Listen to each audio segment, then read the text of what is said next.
नवी कक्षा के विद्यार्थीगण, पिछले 2 भागों से आप लोग तत्पुरुष समास के भेदों को ही जान रहे थे, क्योंकि तत्पुरुष समास का विपुल परिवार है, इनका विपुल क्षेत्र है।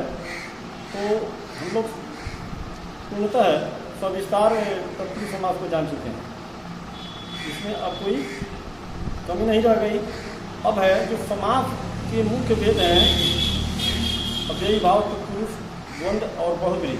इसमें से अव्ययी भाव और तत्पुरुष को आप लोगों ने पढ़ लिया। अब बाकी है द्वंद्व और बहुब्रीहि। तो आइए द्वंद्व समास को बताता हूँ। यहाँ पर प्रस्तुत है द्वंद्व समास। द्वंद्व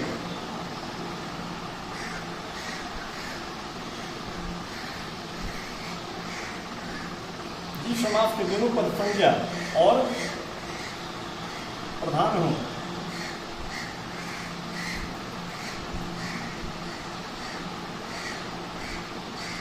से द्वंद्व समास का है।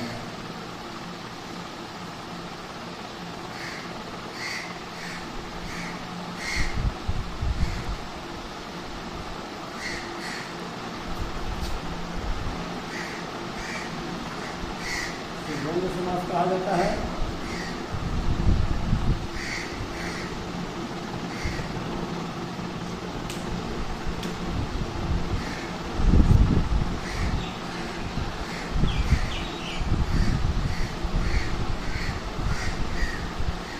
इस समास की विशेष बात यह है, तो नीचे लिख दूंगा विशेष, कि समस्त पद बनने पर उसका संख्यावाची अव्यय लुप्त हो जाता है।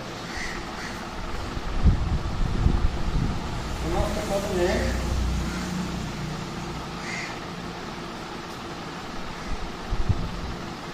संख्यावाचक नहीं, समुच्चयबोधक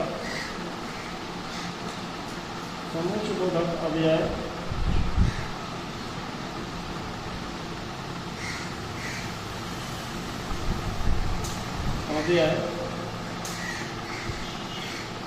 खास करके और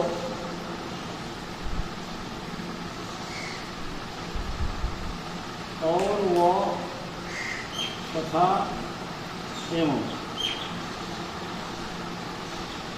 एकदम समानार्थी है, एक ही चीज है, एक ही संख्या समुच्चयबोधक अव्यय है का लोप हो जाता है,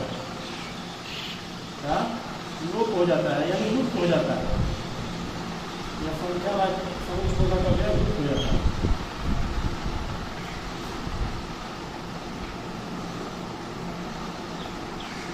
नहीं दिखता और विग्रह होने पर यह निश्चित रूप से दिखता है।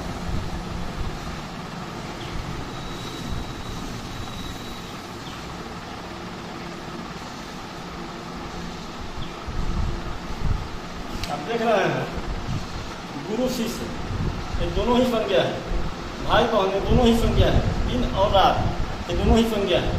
इसके समस्त पद में निश्चित रूप से योजक चिन्ह लगा होता है। यह योजक चिन्ह और का बोध करता है। यह योजक चिन्ह कहीं पर संबंध का भी बोध करता है, संबंध का परसर जो होता है संबंध कारक का काके की, इसका भी बोध करता है। योजक चिन्ह का प्रयोग एक शब्द के बाकी भाग को भी जोड़ने में होता है। जैसे कि किसी पंक्ति के अंत में हम किसी शब्द को लिख रहे हैं और उसके 2 अक्षरों को लिख पा रहे हैं, एक अक्षर या 2 अक्षर को नहीं लिख पा रहे हैं, तो योजक चिन्ह दे करके हम बाकी शब्द के बाकी अक्षरों को नीचे की पंक्ति में लिख देते हैं। तो ऐसे वह जोड़ देता है आपस में उनके बाकी हिस्से।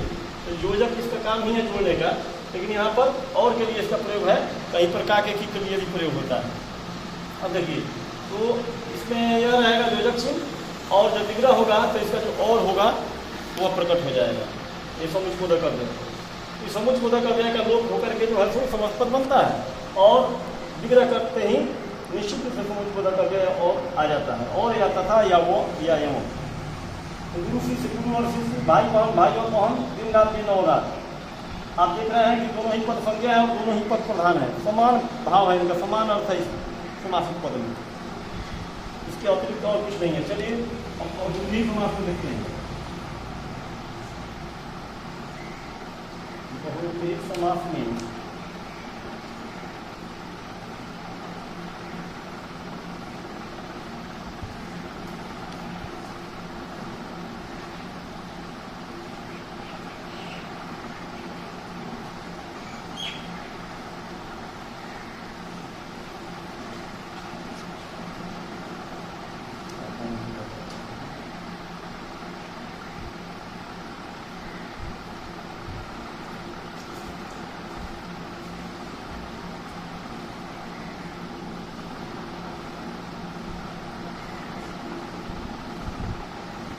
मुख्य भेद।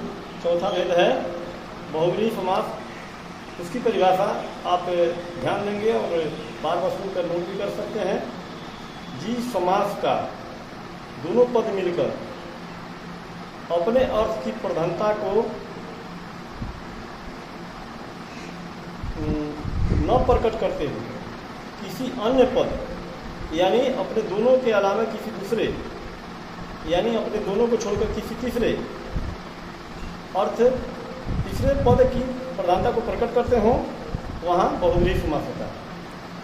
जिस समास के दोनों पद मिलकर अपने अर्थ की प्रधानता को छोड़ते हुए किसी तीसरे पद की प्रधानता को प्रकट करते हैं, वहाँ बहुव्रीहि समास होता है। वह बहुव्रीहि समास कहलाता है। जैसे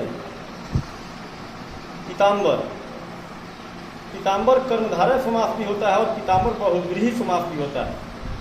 बार बार इसको लेकर के अच्छे अच्छे जानकार लोगों में भी भ्रम हो जाता है और वह तर्क वितर्क और कुतर्क भी करने लगते हैं। तो आप ध्यान देंगे, पद एक ही है पीताम्बर, लेकिन विग्रह पर निर्भर करता है। विग्रह से निर्णय किया जाएगा कि वह कौन सा समास है। जैसे पीत है जो अंबर, पीत है जो अंबर वह है पीताम्बर। तो पीताम्बर यानी पीला वस्त्र, पीत मतलब पीला, अंबर मतलब वस्त्र। तो पीत है जो अंबर यानी वहाँ अंबर वस्त्र की विशेषता बताई जा रही है कि वह वस्त्र जो पीत है यानी पीला है, वह पीला वस्त्र, वह वस्त्र जो पीला है। तो फिर वस्त्र की विशेषता बताई गई। वस्त्र वहाँ विशेषण है यानी अंबर विशेषण है, नहीं विशेषण है, अंबर विशेष है और क्या है, पीला विशेषण है।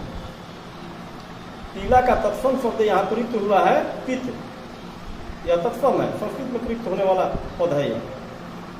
तो संस्कृत के जो पद हिंदी में उसी रूप में प्रयुक्त होते हैं, मतलब उसी के समान, तत् मतलब वह, सम मतलब समान, उसी के समान प्रयुक्त होते हैं, इसलिए उनको तत्सम कहते हैं। तो तत्सम शब्द का प्रावधान है हिंदी में। तो यहाँ पित तत्सम है जिसका अर्थ है पीला और अंबर वस्त्र। तो पीत है जो अंबर यानी पीताम्बर। दूसरा है कि पीत है जिसका अंबर, अर्थात वह, वहाँ वह का भाव आता है। वह है कौन, पीताम्बर। वह व्यक्ति है पीताम्बर जिसका अंबर पीत है, जिसका अंबर पीला है, जिसका वस्त्र पीला है, वह व्यक्ति पीताम्बर है। यह भाव जहाँ प्रकट होता है वहाँ बहुव्रीहि हो गया। यानी पीत और अंबर दोनों की ही प्रधानता नहीं रही, दोनों के अर्थों की प्रधानता गौण हो गई। दोनों पद मिल करके समास का निर्माण किए, लेकिन इनके पद की अर्थ की प्रधानता गौण हो गई और अपने अर्थ की प्रधानता को छोड़ते हुए तीसरे पद यानी पीला वस्त्र धारण करने वाले यानी भगवान विष्णु की प्रधानता को प्रकट करते हैं। भगवान विष्णु का अर्थ प्रकट करते हैं यहाँ पर, इसलिए वह बहुव्रीहि हो गई। अब जैसे नीलकंठ, नीला है जो कंठ, अगर यह विग्रह किया जाता है तो यह भी हो गया कर्मधारय। अनीला है कंठ जिसका, या नीला है कंठ जिनका। तो नीला है कंठ जिनका अर्थात भगवान शंकर, तो वहाँ हो जाएगा बहुव्रीहि। अनीला है जो कंठ, जो का प्रयोग हुआ विग्रह में तो समझ लीजिए कर्मधारय होगा। जिसका जिनका जिनका जिनका जिसका का प्रयोग हुआ तो समझिए कि बहुव्रीहि है। विग्रह में ध्यान देंगे इस पर। तो बहुव्रीहि समास का यही है, पीताम्बर, पीत है जिसका अंबर, वह जिसका अर्थ हो जाता है विष्णु। गजानन, गज है जिसका आनंद अर्थात गणेश। लंबोदर, लंब है जिसका उदर अर्थात गणेश। दशानंद, दस है जिसका आनंद, जिस व्यक्ति का आनंद दस है वह है रावण। यहाँ रावण के अर्थ की प्रधानता प्रकट हो रही है, यानी कि किसी और का भी दशानंद हो जाए तो वो दशानंद नहीं कर, मतलब उसके लिए नहीं है दशानंद, दस आनंद वाला नहीं, इसका अर्थ है। बल्कि दशानन का अर्थ है सीधा रावण। तीसरे पद की असली प्रधानता है, तीसरे पद की प्रधानता आ रही है या बहुब्रीहि। चलिए, वे समास जिनके दोनों पद मिलकर किसी तीसरे पद की प्रधानता प्रकट करते हों उन्हें बहुब्रीहि समास कहते हैं। वे समास जिनके दोनों पद आपस में मिलकर किसी तीसरे पद की प्रधानता प्रकट करते हों, यानी अन्य पद की प्रधानता प्रकट करते हों, उन्हें बहुब्रीहि समास कहते हैं। संस्कृत में भी कहा गया है अन्य पदार्थ प्रधानों बहुब्रीहि, यानी अन्य पद की प्रधानता प्रकट करने वाले समास को बहुब्रीहि समास कहते हैं। चलिए, धन्यवाद। अब समास प्रकरण पूर्णतः आपका यहीं समाप्त हुआ।